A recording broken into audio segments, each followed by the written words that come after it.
Hello everyone. So today's topic is autoradiography. So autoradiography basically है क्या?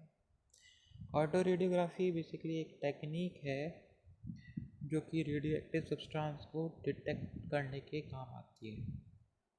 ये जो टेक्निक है बहुत ही सेंसिटिव होती है, इसीलिए ज़्यादातर बायोलॉजिकल एक्सपेरिमेंट्स में यूज़ की जाती है। ऑटोरेडियोग्राफी क्योंकि बायोलॉजिकल एक्सपेरिमेंट्स में यूज़ की जाती है, इसीलिए ये पार्ट है बायो एनालिटिकल टेक्निक का।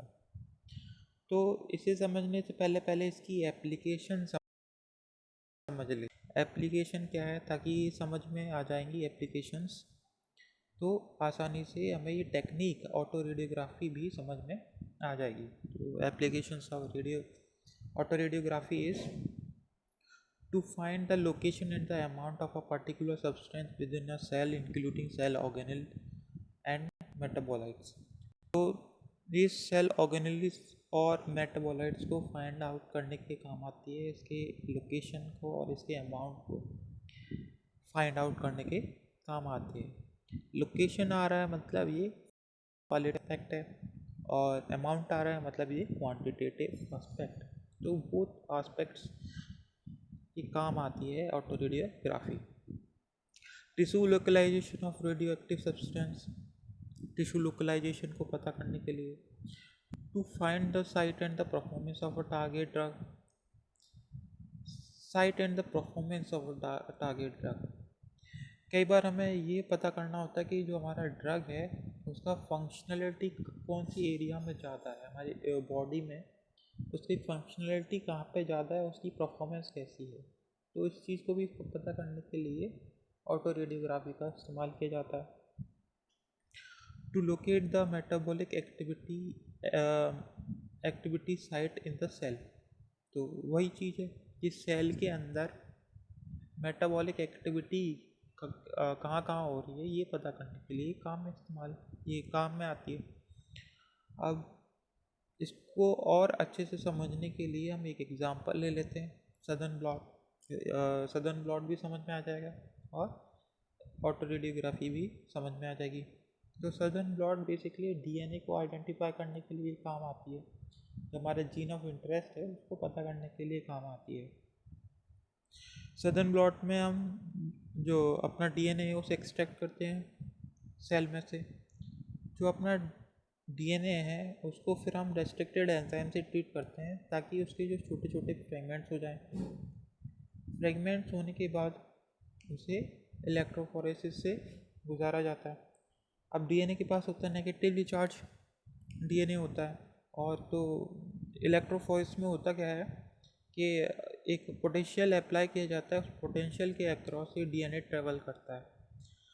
जो हायर मोलिकुलर वेट वाले डीएनए फ्रेगमेंट्स होंगे वो स्लो ट्रेवल करते हैं, और जो स्मॉल मोलिकुलर वेट वाले डीएनए होते हैं वो फास्ट ट्रेवल करते हैं। तो इनकी रिलेटिव पोजीशन से पता किया जाता है कि अपना जीन ऑफ इंटरेस्ट कहाँ पर होगा इलेक्ट्रोफोरेसिस में। इसके बाद जो डीएनए फ्रेगमेंट्स है उसे डीनेचर्ड किया जाता है, मतलब डबल स्ट्रैंड से सिंगल स्ट्रैंड में कन्वर्ट किया जाता है।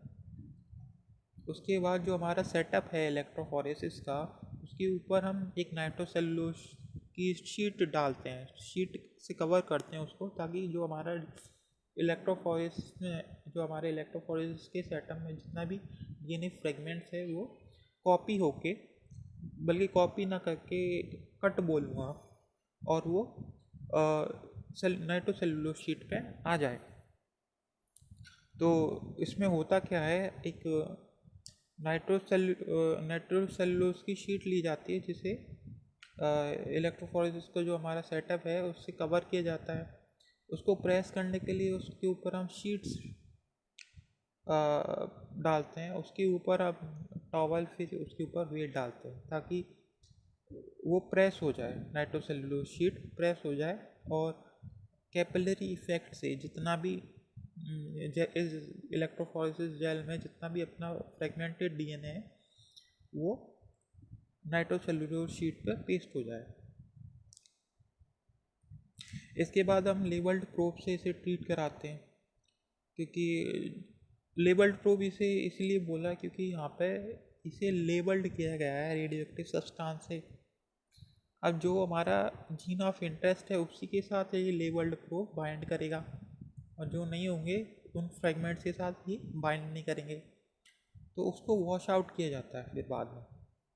तो जितना भी हमारा जीन ऑफ इंटरेस्ट के साथ है वो प्रोब बाइंड कर जाएगा, लेकिन जो नहीं करे प्रोब बाइंड तो वो वॉश आउट हो जाएंगी वो वाले प्रोब।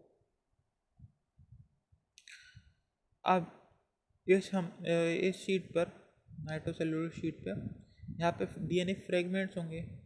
अब ये पता करने के लिए कि हमारा डीएनए फ्रेगमेंट्स बहुत सारे होंगे, हमारा जो डीएनए फ्रेगमेंट्स है, हमारा जो जीन ऑफ इंटरेस्ट है उसे हम कैसे पता करें इन सारे डीएनए फ्रेगमेंट्स में से। तो उसके लिए हम ऑटो रेडियोग्राफी का इस्तेमाल करते हैं। जो प्रोब है उसमें रेडियो एक्टिव सब्सटेंस है, तो वो रेडियो एक्टिव सब्सटेंस अपनी बीटा रेडिएशन को इमिट करेगा, और उसकी वजह से एक ब्लैक स्पॉट हमें नज़र में आएगा। तो उससे हमें पता चल जाएगा कि इसके नीचे हमारा जीन ऑफ इंटरेस्ट है। तो उस पूरी प्रोसेस को समझने के लिए हमें ऑटो रेडियोग्राफी को समझना होगा कि ब्लैक स्पॉट आया कैसे। तो उसको समझने के लिए हमें मैकेनिज्म देखना पड़ेगा ऑटो रेडियोग्राफी का। इसमें एक मेन पॉइंट है इसको समझने के लिए, वो है फोटोग्राफिक फिल्म और फोटोग्राफिक इमल्शन। ये चीज़ अगर हमें समझ लेते हैं, इसका फंक्शनलिटी हम समझ लेते हैं, तो हमें समझ में आएगा कि ऑटो रेडियोग्राफी काम कैसे करता है। तो फोटोग्राफिक फिल्म या इमल्शन बनाने के लिए हमें जेलेटिन, सिल्वर हैलाइड क्रिस्टल्स और इम्प्योरिटीज़ मिक्सअप करनी पड़ती हैं। और उसमें भी जो क्रिस्टल होता है, क्रिस्टल सिल्वर हैलाइड को बोला जाता है। ये सिल्वर हैलाइड का क्रिस्टल होता है उस जेल में। अब इसका हम फंक्शनलिटी देखते हैं, समझते हैं कि होता क्या है। इसमें दो आयन्स है, एक सिल्वर आयन है, एक ब्रोमाइड आयन है इस पूरे क्रिस्टल में, और कुछ इम्प्योरिटीज़ हैं। इम्प्योरिटीज़ की वजह से जो क्रिस्टल है वो आइडियल क्रिस्टल नहीं है बल्कि डिफेक्टेड है। तो यहाँ पे जो मैंने ये सर्कल है यहाँ पर डिफेक्ट यहाँ पे शो किया है सर्कल से। आगे देखते हैं।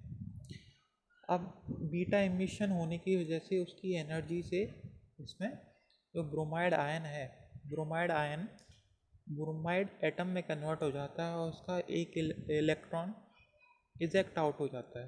तो जो इलेक्ट्रॉन निकला है, इलेक्ट्रॉन जो निकला है वो अनस्टेबल होता है, हाईली अनस्टेबल होता है, और बहुत एनर्जी होती है उसमें, तो वो कहीं पर रुकता नहीं है, और जो पूरा क्रिस्टल है उसके चारों ओर घूमता रहता है। इसको और जूम करके दिखाया कि जो बीटा इमिशन है उसकी वजह से ब्रोमाइड आयन ब्रोमाइड एटम में कन्वर्ट हो जाता है और एक इलेक्ट्रॉन निकल जाता है।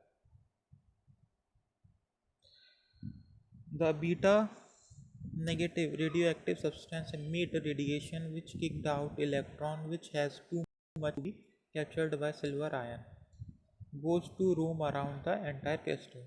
तो जो इलेक्ट्रॉन अनस्टेबल होता है इसीलिए क्रिस्टल के चारों ओर घूमता रहता है। अब जब इसकी एनर्जी कम हो जाती है तो जो डिफेक्ट है उस डिफेक्ट के अराउंड ये स्टेबल हो जाता है।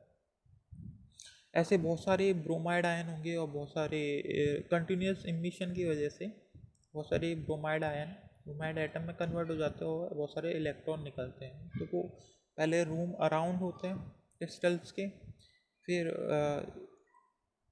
जो डिफेक्ट है उसके अराउंड स्टेबल हो जाते हैं। तो यहाँ पे जो इलेक्ट्रॉन का ग्रेडियंट इलेक्ट्रॉन ग्रेडियंट है वो ज़्यादा हो जाता है, इनका कंसंट्रेशन ज़्यादा हो जाता है। इनकी कंसंट्रेशन ज़्यादा होने की वजह से यहाँ पे नेगेटिव चार्ज ज़्यादा हो जाता है। नेगेटिव चार्ज अब पॉजिटिव चार्ज को अट्रैक्ट करने लगता है, मतलब जो सिल्वर आयन है उसको अट्रैक्ट करेगा, सिल्वर आयन Ag+ उसको अट्रैक्ट करेगा, अपने पास बुलाएगा, और ये रिड्यूस हो जाएगा Ag एटम में। सिल्वर आयन सिल्वर एटम में रिड्यूस हो जाता है, क्योंकि ये इलेक्ट्रॉन के साथ रिएक्ट करके जुड़ के Ag एटम में कन्वर्ट हो जाता है। अब जब Ag एटम में कन्वर्ट हो जाता है तो ये ब्लैक स्पॉट देता है, ये ब्लैक कलर में कन्वर्ट हो जाता है। ये सारे ब्लैक कलर में कन्वर्ट होने के कारण ये ब्लैक स्पॉट बन जाता है। Positive silver ion attack towards electron and combine to it reduce to silver atom which is black spot. अब फिर से देखते हैं कि उस प्रोसेस में हुआ क्या था। यहाँ पर जब हमारी नाइट्रोसेल्युलर शीट थी, बहुत सारे फ्रेगमेंट्स होंगे इसमें जो कि विजिबल भी नहीं है अपनी आँखों से। अब उन फ्रेगमेंट से अपना फ्रेगमेंट्स कौन सा होगा, वो होगा जिसमें प्रोब जुड़ा हुआ होगा, वही अपना जीन ऑफ इंटरेस्ट है। अब जो प्रोब है उसमें रेडियो एक्टिव सब्सटेंस जुड़ा हुआ है, रेडियो एक्टिव मटेरियल उसमें लगा हुआ है प्रोब में। अब वो प्रोब जो है कंटिन्यूस बीटा एमिशन करेगा। कंटिन्यूस बीटा एमिशन करने की वजह से इस पूरे शीट में इमल्शन होगा। अब जहाँ पर भी इमल्शन रिएक्ट करता है, रिएक्ट कहाँ करेगा, उन क्रिस्टल्स पे करेगा जहाँ पर बीटा एमिशन हो रहा है। तो जहाँ बीटा एमिशन हो रहा है वहाँ से इलेक्ट्रॉन निकलेंगे और डिफेक्ट के पास जाकर स्टेबल होंगे और वहाँ पर Ag एटम में कन्वर्ट होगा, मतलब Ag silver ion silver atom में कन्वर्ट होगा, तो जो ब्लैक कलर है वो फॉर्म होगा। तो पता चल जाएगा कि अपना जीन ऑफ इंटरेस्ट कहाँ पर है पूरी शीट में। I hope you understand. If you like my videos, then please like, share and subscribe. Thank you.